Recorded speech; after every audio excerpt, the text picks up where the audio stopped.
You're blinded now, can't see the fight.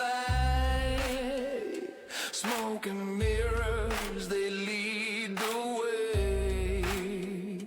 Fooling hearts night after day. Welcome to the show, it's all pretend. The smiles, the lies, the perfect end. The world's a stage, they run the flow. You clap on cue down in the front row.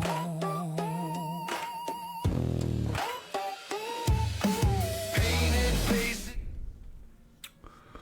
Welcome. There's a reason every major political argument feels binary. It does, doesn't it? We have red versus blue, and left or right, nationalist or globalist, traditional or progressive. And so these are not moral choices. They're lanes.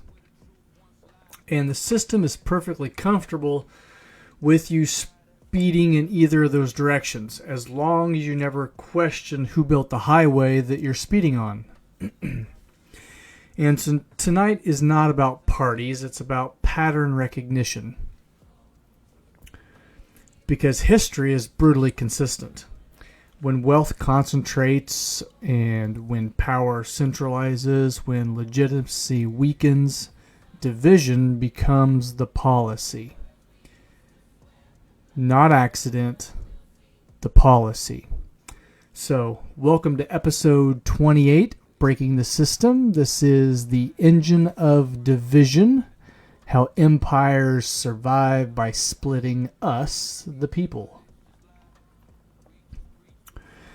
So first, let's talk about Rome. We've all heard about Rome, right? The bread, the circus, and the elite insulation. So by the late Roman Republic and early empire, wealth,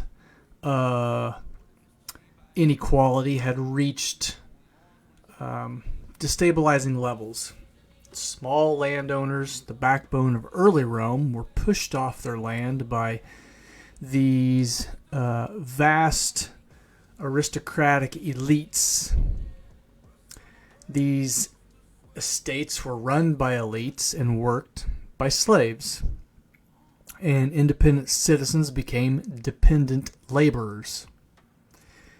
Political offices became expensive. Votes were influenced by patronage. And the Senate represented landholding wealth, not the urban masses. So what did Rome do? Well, we know this. They held bread and circuses. Free grain, gladiator games, public spectacle, architectural grandeur, and it worked for centuries. The masses argued about factions in the arena while the aristocratic families, well, they expanded wealth across provinces. Division prevented coordination, and coordination threatens extraction. Rome did not collapse because citizens were too divided. Rome collapsed because division was easier to manufacture than reform. And if any of this or all of this sounds all too familiar, welcome. Let's jump forward. There was a historian, Tad Stormier, that challenges a comfortable or confronting myth. He argues that we call elite abuse of power. Today is not new, it's foundational. Let's look at Mount Vernon, Monticello, the southern plantations. These were not just estates, these were sovereign jurisdictions. Inside those gates, we had one man that controlled the labor, one man that controlled the movement, one man controlled the bodies, and one man controlled reproduction. Stormy calls much of our national storytale and heritage history, curated memory, designed to protect legitimacy. But structurally, early America contained islands of concentrated authority. Democracy stopped at the gate. Now, if we scale that forward, scale those ideas forward, we have corporate campuses, gated wealth enclaves, private equity empires, and offshore tax jurisdictions.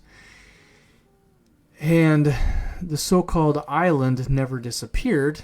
It just modernized, right? It changed into those new structures, into those massive corporations, into the gated wealths, into the private equities and the offshoring of money, land, whatever it is. Okay.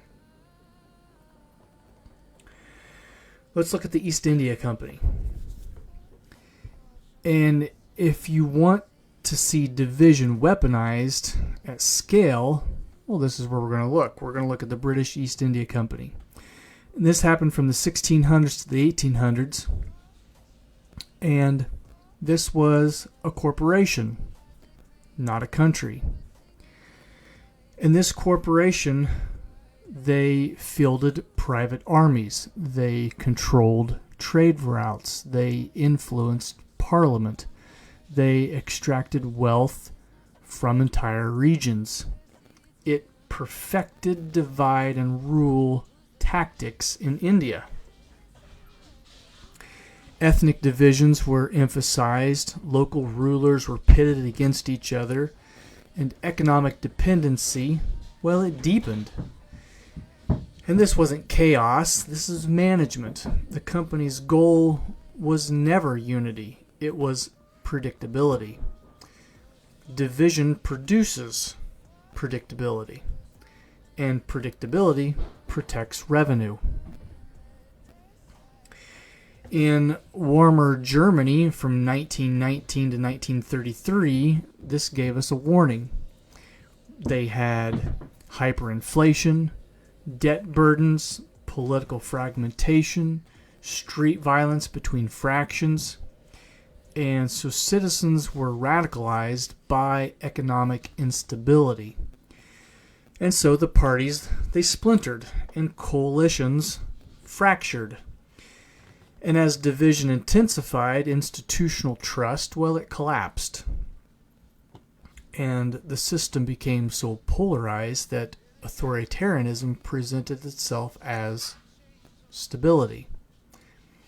Division doesn't always protect elites. Sometimes it destroys the entire structure. When polarization outpaces legitimacy, the center of that, well, it implodes upon itself. And so the U.S. Constitution was deliberately designed to slow democracy. Originally, senators chosen by state legislatures, the Electoral College filtered popular vote, and the Supreme Court was insulated from elections. These mechanisms were meant to prevent the mob rule. But there's a tension. When buffers protect minority rights, they are safeguards. When buffers protect entrenched wealth, they become the barriers. And that tension is not new. It's built into the structure. And so let's look at the Santa Clara County versus the Southern Pacific Railroad in 1886. Corporations were recognized under the 14th Amendment as persons for certain legal protections. And this matters because corporations, they do not age. It's important. Corporations, they do not die like humans die. What happens? Well, they merge, they acquire, and they expand. Us, the citizens, we are mortal. Corporations are structurally immortal. And over decades, immortality compounds power. And immortality does not need to win elections, it only needs to influence them. And if our eyes are open, we're starting to see that more and more, right? As these companies and corporations become bigger and bigger and bigger, immortality sets in, because in the background they can't fail, they can't falter, or that society itself will falter, okay? Just like the East India Company. And so after World War II, defense became permanent. Our defense became permanent. In finance, it globalized. The media consolidated. We only have like 6 mega companies that control all news across the board, right? Unless we're talking about independent journalism like podcasters and things like that, which will probably be on the chopping block in the next decades to come, right? And so media consolidated, agriculture got corporatalized. We talked about that the other day. And so by the late 20th century, a handful of defense contractors dominated military procurement. And a handful of banks controlled enormous capital flows. And a handful of media companies shared national narrative. Whew. We've seen that during COVID, especially. And so the Cold War justified expansion. 9/11 accelerated consolidation, criticizes centralized authority, and centralization rarely fully reverses. And this is documented institutional history. This is not conspiracy. You can look this stuff up. This is factual, okay? And so this kind of brings us into what some people would call Bread and Circus 2.0. We have algorithmic outrage where Rome had gladiators. And how is that different? Well, digital platforms, they amplify conflict because conflict retains attention. Attention, it sells ads, and ads generate revenue. Revenue protects the consolidation. Division isn't always coordinated. Often it is simply profitable. The system doesn't need secret meetings. It needs aligned incentives. And outrage is an aligned incentive, right? If they can get us to be divided on so many levels, and if they can get our emotions involved in that to where we only see our side of things, right? We become one-sided. We become very emotional. And that no matter what the other side does, says, or shows us, it's not going to change. We're always going to be on the side that we are. It doesn't matter if we're red, blue, white, black, Democrat, Republican, whatever, right? And so public office becomes a private board. Regulatory moves to industry executive. Defense secretary to contractor consultant. Becomes legal, becomes common, becomes routine. And so late Rome blurred aristocracy and governance. Modern systems blur regulatory and corporate leadership. And the appearance of competition, well, it remains, right? And that's important. It's almost like a magic show. The appearance of something is not what it is, right? We've talked about this. Look at the food companies. There's only so many food companies. Look at our news, our media. There's only so many, right? That's part of it.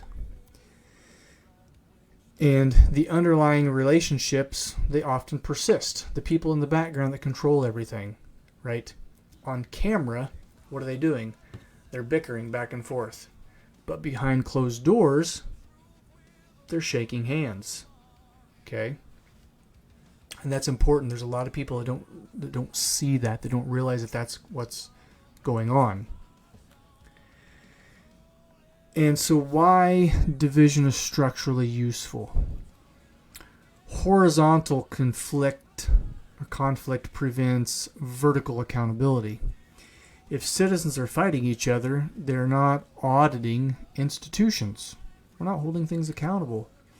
If identity consumes energy, structure escapes scrutiny. How are things built? Why are things built? Why are we doing the things that we're doing? We're not talking about that right now. We're not auditing institutions. That's why the government is the way that it is. That's why there's so many stories in the media that's finally coming out about this is corrupt or that's corrupt, or there's always something that's some type of corruption that's being taken place lately. Okay?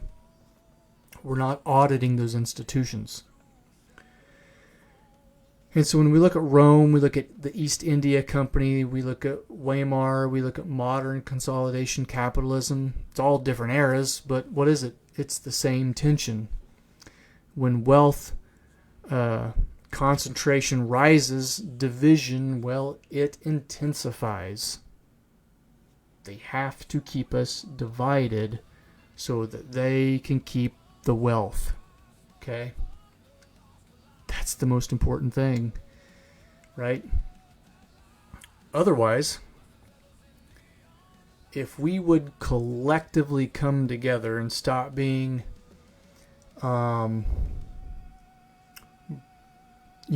bread and circus, if we would collectively come together on, let's say, like the Epstein files, and force the government into accountability, let's scrutinize the structure that's taking place behind closed doors.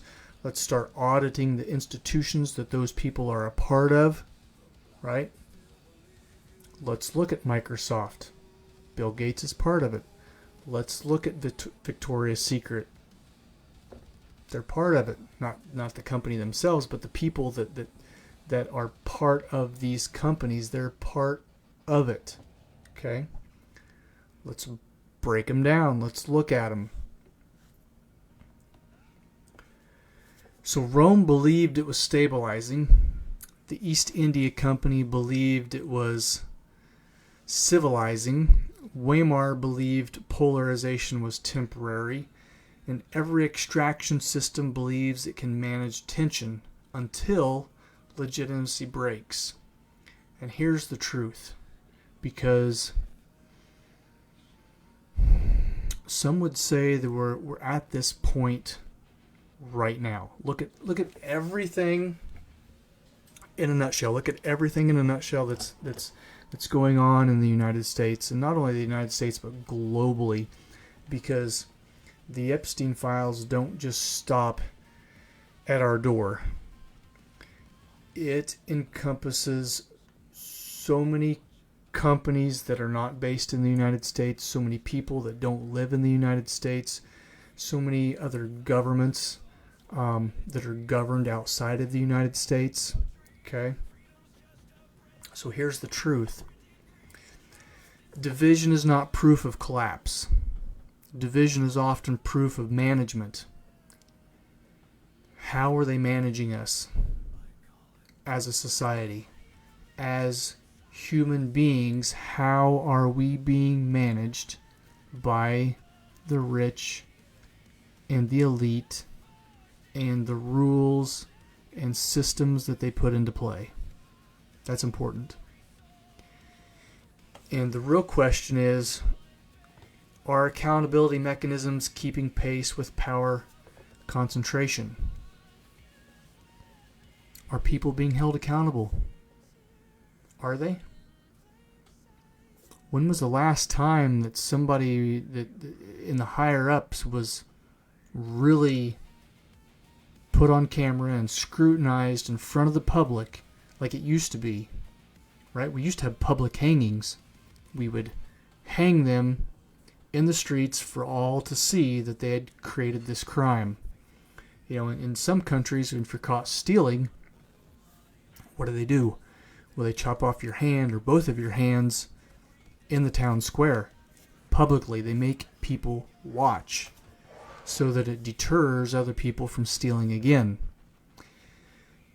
Maybe it's time that we start holding our government, our elites, our bosses in those institutions, we start holding those people accountable. We start having these, not necessarily public executions, but maybe we publicly execute their career so that they no longer work in that sector. They're no longer getting a paycheck from those things. Okay? Because I don't think that accountability and the mechanisms for accountability is keeping up with how power is concentrating itself.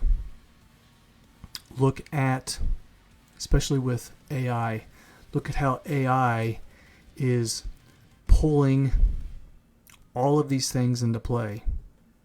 You ever think of Big Brother? Big Brother was supposed to be a myth, but now it's factual.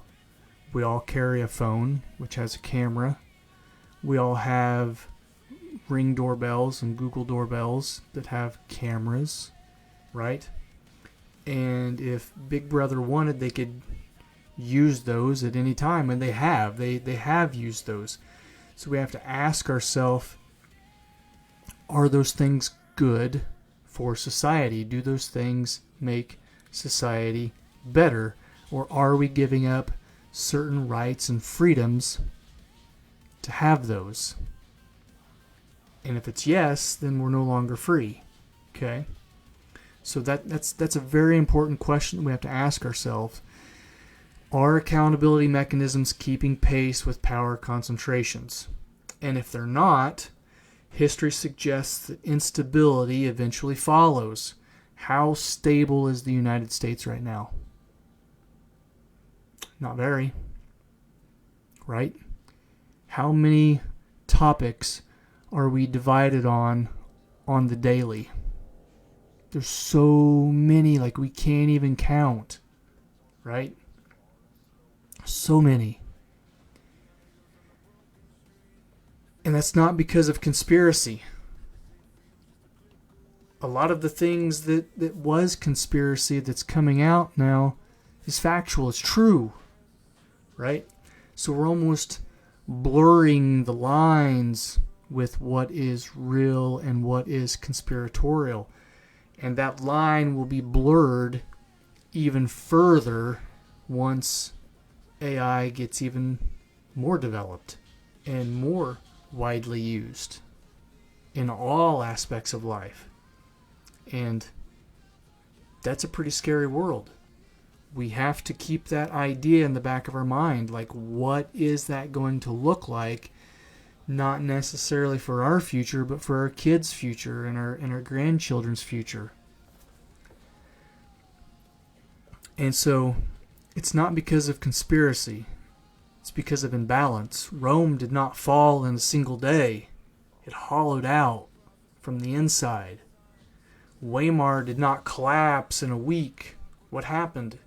It radicalized. And the East India Company did not retreat voluntarily. It was dismantled after a rebellion. Okay? Look at those things. Look at those ideas.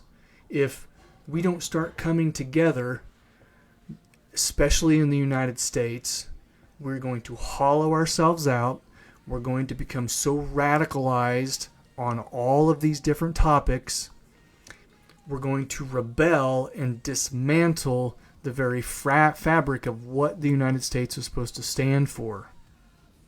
Okay? Because empires rarely implode. They crystallize, and they become rigid, and they become castles of ice. And when pressure finally comes, they shatter along the fractures that they refuse to repair. Do you want unity? Do you? Do you want to be the United States? And that's a serious question. Do any of us, in the back of our minds, really want to agree with someone that disagrees with us on anything? Okay? Because if you want unity, you have to stop screaming at your neighbors. You have to start auditing the systems that are in play now. History is not left or right. History is not black or white. Okay? It is structural, and structures either adapt or they crack and they break. And that's the fully integrated version. Okay? We have to become united. We have to want to get along and at some point shake hands and try to reintegrate with ideas that we don't fully agree with, but we might agree with a little bit of it. Okay? And that's it. That's the truth. All right? So, appreciate it, guys. That was Breaking the System. You guys have a good night. We'll see you later.